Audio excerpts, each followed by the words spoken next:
మనది చాలా చిన్న ఛానల్ అబ్బా! సబ్‌స్క్రైబర్ కూడా చూసారుగా ఓ 10,000 మంది కూడా లేరు. కానీ మిమ్మల్ని సబ్‌స్క్రైబ్ చేయమని అడగట్లా, లైక్ చేయమని అడగట్లా. 'భారత్ మాతాకి జై' అని ఒక్క కామెంట్ ఎయండి కొండంత బలం నాకు. అమెరికాలో ఒక పెద్ద ఆర్థిక సంక్షోభం పుట్టింది. అమెరికా సమయానుసారం అర్ధరాత్రి నుంచే కేంద్ర ప్రభుత్వం షట్‌డౌన్ విధించారు. దీని ప్రధాన కారణం అమెరికా సెనెట్‌లో అయితే రిపబ్లికన్లు లేదా డెమోక్రాట్లు ఫండింగ్ బిల్స్ను అంగీకరించకపోవడంతో ప్రభుత్వ ఖర్చులకు కావాల్సిన నిధులు ఆమోదం పొందలేదు. రిపబ్లికన్ల ఆధిపత్యంలో సీనెట్ డెమోక్రటిక్ హెల్త్ కేర్స్ లాభాలు ఇతర డెమోక్రటిక్ ప్రోగ్రామ్స్ ఉన్న బిల్లును తిరస్కరించింది. మరోవైపు డెమోక్రాట్స్ రిపబ్లికన్ల షార్ట్ టర్మ్ ఫండింగ్ ప్లాన్లు ఆపేశారు. ఈ కారణంగా అమెరికా ప్రభుత్వం అధికారికంగా మూతపడాల్సి వచ్చింది. ట్రంప్ పరిపాలనా కాలం కలిపి ఇది మూడోసారి ప్రభుత్వం షట్డౌన్ అయినట్టుగా లెక్క వేస్తున్నారు. ట్రంప్ మొదటి పాలనలో కేంద్ర ప్రభుత్వం 2018 డిసెంబర్ 22 నుంచి 2019 జనవరి 25 వరకు 30 రోజుల పాటు షట్డౌన్లో ఉంది. ఇది అమెరికా చరిత్రలో ఇప్పటివరకు అతిపెద్ద షట్డౌన్.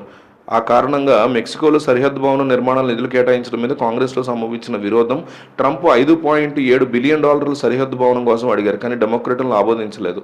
రెండవ షట్డౌన్ 2019 ఫిబ్రవరి 4న 3 రోజుల పాటు జరిగి ట్రంప్ కాంగ్రెస్ మధ్య అత్యవసర పరిస్థితులు ఎదుర్కొని తాత్కాలిక ఒప్పందం తర్వాత మాత్రమే పనులు ప్రారంభమయ్యాయి.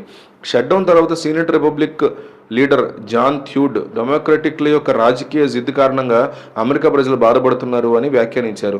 ప్రతిస్పందనగా డెమోక్రటిక్ లీడర్ చక్ హూమర్ మాట్లాడుతూ రిపబ్లికన్ చర్చలకు నిరాకరించడంతో దేశాన్ని షట్డౌన్ దూకుతున్నారని, హెల్త్ కేర్ సిస్టమ్ను ప్రమాదంలో పెడుతున్నారని ఆరోపించారు. షట్డౌన్ అంటే ఏంటి?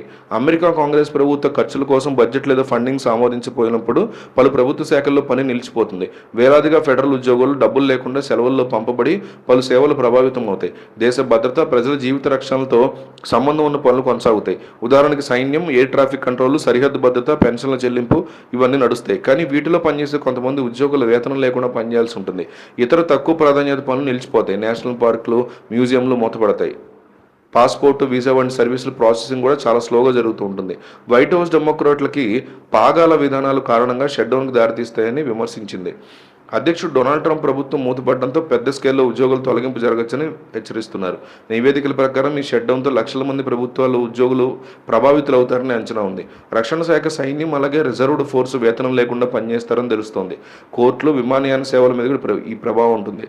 సర్వేలో 38% మంది షట్డౌన్కి రిపబ్లికన్లు, 27 మంది డెమోక్రాట్లు, 31 మంది ఇద్దరిని సమానంగా బాధితులుగా చూడాల్సి ఉంటుంది.